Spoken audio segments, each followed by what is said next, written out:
जिज्ञासा है कि शिव गुरु से जुड़ने और जोड़ने में, शिव गुरु से जुड़ने और जोड़ने में तीनों सूत्र सहायक हैं, जैसा कि साहब श्री शिष्यानुभूति में लिखते हैं। तो मुख्य सूत्र क्या है?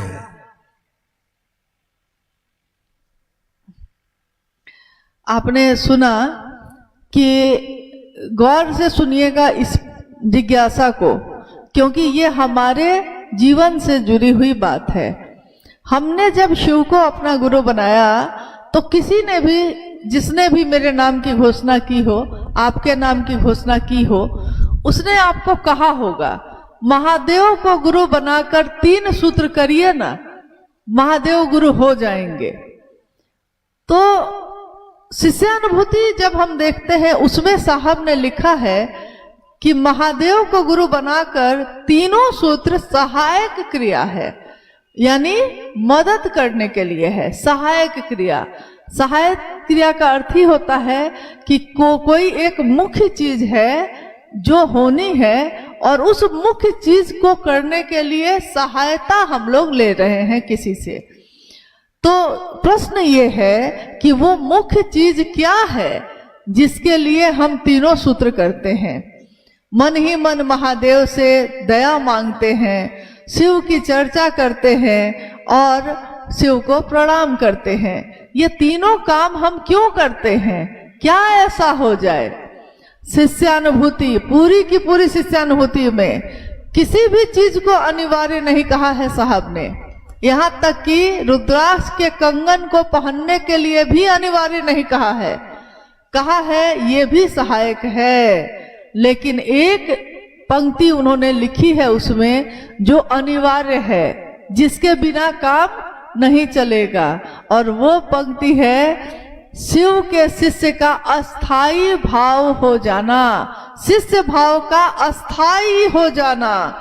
फिर प्रेम बदलता नहीं है, फिर चढ़ के मंसूर बोलता है सूली पे। यानी किसी ने कहा ना कि खुदा है खुदा है, तो मंसूर जब बोलता था खुदा है तो राजा गुस्सा हो गया और उसने सूली की सजा दी, फांसी की सजा दे दी। एक घटना है ये। और मंसूर ने कहा कि नहीं, सब कुछ खुदा ही है, और राजा कहता था मैं ही खुदा हूं। मंसूर नहीं माना, अंत में उसको फांसी की सजा हो गई। तो चढ़ के सूली पे मंसूर बोला, चढ़ के सूली पर मंसूर बोला, इश्क है ये, तमाशा नहीं है, ये इश्क है, ये प्रेम है, ये मोहब्बत है, ये तमाशा थोड़े ही है कि बदल जाऊंगा मैं। प्रेम होता है तो फिर बदलता नहीं है। विचार बदल सकते हैं, भाव बदल सकता है, परंतु प्रेम बदलता नहीं है। और प्रेम क्या क्या करवाता है आपको मालूम है? प्रेम क्या नहीं करवाता है? कल शाम में इस मैदान में हम लोग थोड़ी देर के लिए आए थे। बाईं तरफ जो आप लोग बैठे हैं, पीछे में झाड़ियां ही झाड़ियां थी, और पता चला कि उन झाड़ियों का नाम है बरियार झाड़ी। मतलब झाड़ी का नाम क्या है? बरियार। तो सारे गुरु भाई लोग जो यहाँ के हम लोग के हैं, सब कोई परेशान है, क्योंकि झाड़ी जो है मशीन से भी कट नहीं रही है, और उसके ऊपर से भी मशीन गुजारी गई, तो जैसे मशीन गुजरती थी वो फिर से खड़ी हो जाती थी। स्वाभाविक है, नाम भी तो कैसा है, बरियार। तो नाम बरियार है तो खड़ा हो जाए फिर। और किसी को बुलाया इन लोगों ने जो कह रहा था कि मैं निकाल दूंगा, तो उसने फिर पैसों की डिमांड कर दी। कहा कि भाई हमको 15,000 रुपया चाहिए, तब हम निकालेंगे। इतना सुनते यहाँ जो कार्यकर्ता गुरु बहन लोग थी, उन लोगों के मन में आवेश पैदा हो गया। उन लोगों ने कहा कि हम लोग भिक्षाटन कर करके महादेव के कार्यक्रम के लिए पैसा जमा कर रहे हैं, और ऐसे दे दें झाड़ी उखाड़ने के लिए। और देखिए वो झाड़ी कुछ दिन से ही लोग को परेशान की हुई थी, लेकिन उस समय जब आवेश पैदा हो गया तो गुरु बहनों ने खुरपी उठाई और सारी बरियार झाड़ियां जो हैं उखाड़ कर फेंक दी। अब बताइए आप कि मशीन जिस पे काम नहीं कर सकी उस पे आपके हाथ की खुरपी ने काम कैसे किया? आपने किया, मैंने किया, महादेव की दया ने किया है। वो पत्थर को भी मोम बनाते हैं, वो मशीन से जो नहीं उखड़ता है उसको खुरपी से उखड़वा देते हैं, और वो भी गुरु वाहन लोग के द्वारा।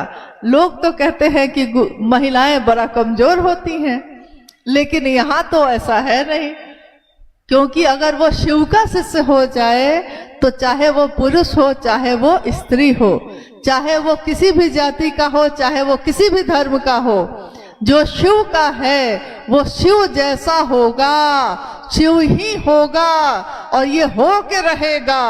ये पूरी धरती गुंजायमान होगी शिव के नाम से।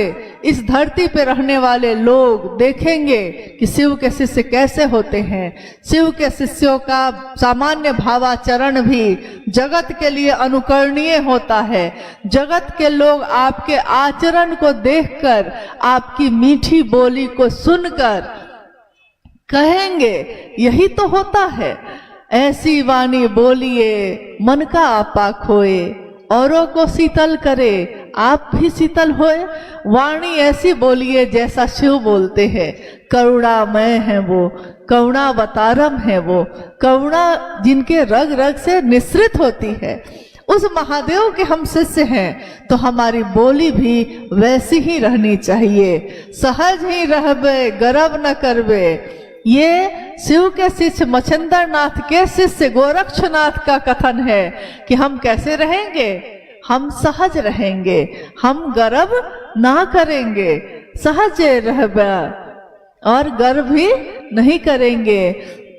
धीरे धीरे चलेंगे, हबक हबक के ना चलेंगे। हबकी न चलीबा ठबकी न चलीबा, धीरे धरीबा पाँव। हम ना हबक हबक के चलेंगे, ना ठबक ठबक के चलेंगे, ना हम गर्व करेंगे। हम क्या हैं? शिव के शिष्य हैं। हम सहज रहेंगे और हम धीरे धीरे अपने पाँव को गुजारेंगे। इतने लोगों के बीच इतनी बातें महादेव की हुई है कि मुझको लगता है कि न जाने कितने वर्षों के लिए, कितने जीवन के लिए ये पर्याप्त है। महादेव को एक प्रणाम हो जाए तो इससे बड़ी बात और कुछ नहीं हो सकती। महादेव की एक नजर की बात है और हमारे जीवन का सवाल है। अच्छा, एक अंतिम जिज्ञासा गुरु भाई कह रहे हैं कि और कर ली जाए। हाँ, उत्तर प्रदेश में शिव चर्चा में भजन बंद है। कारण क्या है नहीं जानते हैं। क्या भजन शिव चर्चा में कर सकते हैं? प्रयागराज के गुरु भाई गुरु बहन ये जानना चाह रहे हैं। महत्वपूर्ण प्रश्न है ये कि उत्तर प्रदेश में शिव गुरु चर्चाओं में भजन बंद किए गए थे। ये सच है, सही बात है, साहब के तरफ से ही बंद किए गए थे। कारण एक ही था उस समय। कारण ये था कि लगभग 20 वर्षों पूर्व, 20 साल पहले, जब गुरु भाई लोग बिहार से उत्तर प्रदेश आए थे महादेव की चर्चा के लिए, तो जिस मंच से वो चर्चा कर रहे थे भजन हो रहे थे। तो भजन होना जैसे ही शुरू हुआ, बहुत सारी महिलाएं भूतखेली का खेल खेलने लगी, अपने शरीर को झुमाने लगी। पूरा शरीर का कपड़ा अस्त व्यस्त हो गया, सर का बाल खुल गया, वो जोर जोर से अपना सर को पटकने लगी। एकदम भयानक दृश्य उत्पन्न हो गया। पूरे भारत, नेपाल या अन्य किसी भी जगह पे इक्का दुक्का ऐसी घटनाएं होती हैं, परंतु उत्तर प्रदेश में जितनी तेजी से ये हो रहा था, जितने भारी मात्रा में हो रहा था, ये देखकर हम लोग भी परेशान थे कि आखिर ऐसा क्यों हो रहा है। साहब ने जो कहा उस समय, साहब ने कहा कि जब मन कमजोर होगा, लिखा है उन्होंने कि आध्यात्मिक शक्ति ही शारीरिक और मानसिक शक्ति का निरूपण करती है, नियामक शक्ति है वो आध्यात्मिक शक्ति।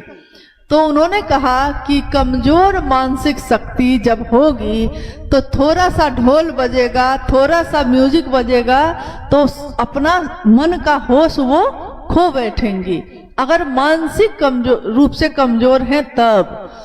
और क्योंकि उस समय यहाँ ऐसा हो रहा था, इसलिए उस समय जो भी भजन होते थे, भजन या कीर्तन बंद किए गए। साहब ने कहा कि शिव की चर्चा ही आपके मानसिक बल को मजबूत करेगी। और गीत और भजन तो इसलिए होते हैं कि अगर दो चर्चा 3 चर्चा हो गया तो बीच में थोड़ा सा राहत के लिए एक भजन कर दिया जाता है। परंतु जो स्थिति है, आपने देखा होगा, बीमारी के अनुसार ही दवा दी जाती है। बीमारी अगर ज्यादा है तो दवा करी दी जाएगी, बीमारी कमजोर है, छोटी मोटी है तो हल्की दवा से भी काम चल जाएगा, तो थोड़ी कड़ी दवा दी गई। साहब ने उस समय ये कहा कि शिव की चर्चा व्यक्ति के मन को बलशाली बनाएगी, शिव जैसा बनाएगी। फिर अगर उसका मन मजबूत हो जाएगा, मानसिक बल मजबूत हो जाएगा, तब उसका शरीर नहीं झूमेगा, तब भजन होता भी रहेगा, तब भी वो अपने तालियों के साथ तो ऐसे ऐसे ताली तो बजाएंगे हम, परंतु झूमेंगे नहीं। और क्यों झूमते हैं? इतना न दबाया गया है, शक्ति है ना सबके अंदर, पुरुष हो या स्त्री हो, ताकत है, ऊर्जा है। ऊर्जा को अगर आप दबाइएगा, कल एक गुरु बहन ने बड़ा अच्छा कहा कि बैलून में जैसे हवा भरा जाता है, तो जब हवा ज्यादा हो जाएगा तो बैलून ब्लास्ट कर जाता है, फूट जाता है वो। तो जब शक्ति है, सभी जो इंसान है, मानव है, वो शिव की रचना है, ताकत है उसमें। उसको बोलने की आजादी हो, देखने की आजादी हो, सुनने की आजादी हो, मतलब वो भी तो इंसान है।